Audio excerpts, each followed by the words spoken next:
Građani Crne Gore, nek vam je, a i nama, Bog na pomoć.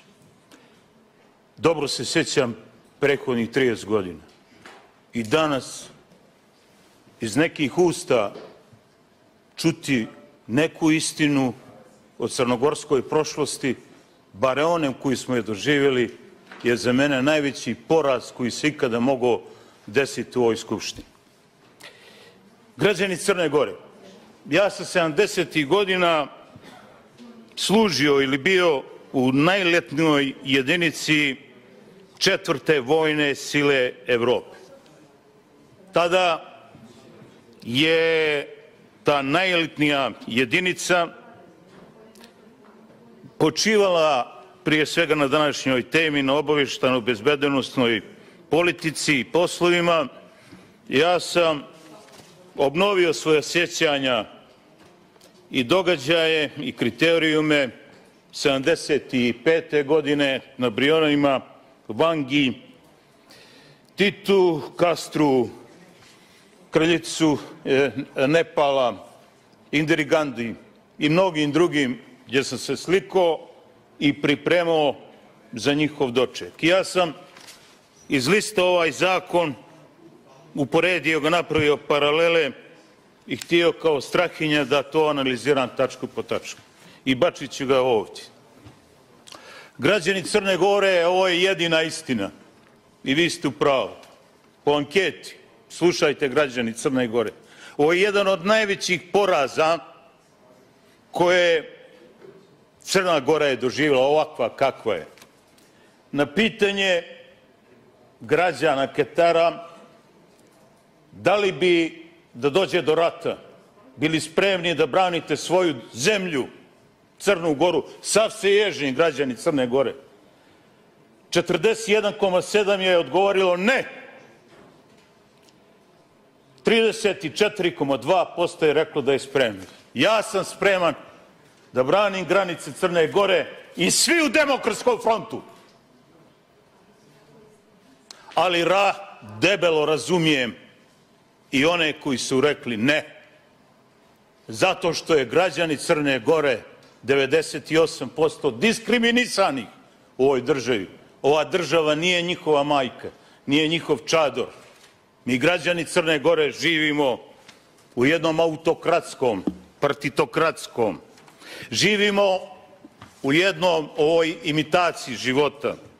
Živimo u moralno devastiranoj zemlji, socijalno otuđenoj, ekonomski neodrživoj, gdje je endemska korupcija i lopovluk sastavni dio biti vlasti. Danas je režim sačinjen od političkih interesnih grupacija, bile one nacionalne ili bile onaj koji je stožer, koji se zove DPS. Ko može, građani Crne Gore, u toj državi, kakva je uloga obavještajno-bezbedonosnih struktura? Ko je ministar u toj državi, ko je direktor te strukture? Da li onaj koji se zalaže za demokratske tekovine ili očuvanje ovakvog otuđenog kriminalnog režima, nove klase koja je nastala?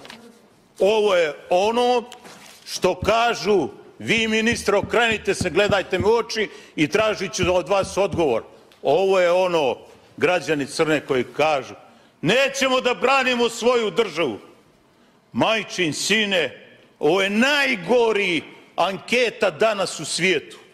Od Rusije, koji bi svi Rusi pali, od Engleza, gledao sam ih, koji bi svi poginuli za Veliku Britaniju, od Kineza, ne znam od kojeg uređenja, Crna Gora je najgora, od Srbije, od Albanije, od Hrvatske, Bugarske, gdje se voli svoja država. Građani Crne Gore ne vole svoju državu, ministre.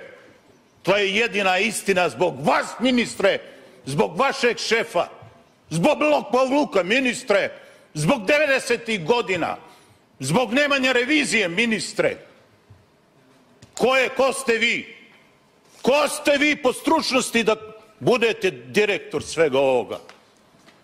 U vremenima ispred vas, ispred nas, građani Crne su hibridni izmišljaju velikosrbe da bi odbranili svoje fotelje i prljavi, lopovski imetak. Hvala vam. To je jedina istina.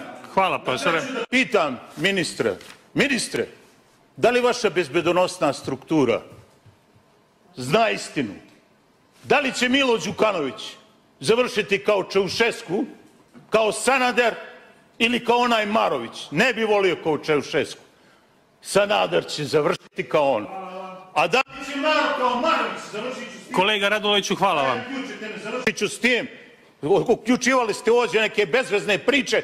Hoću da ga pitam. I da li će završiti kao Marović na nekim toplim destinacijama? Da li će dan D biti 31. avgust ili će dan D biti do nove godine?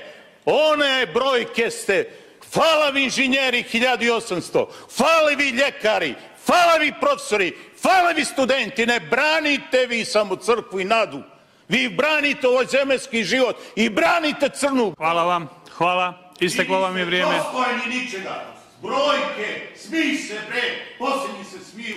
Brojke pokazuju da vi niste dostojan ministar niti ovaj ovdje. Neće građani da brane državu. Hvala vam. Hvala vam.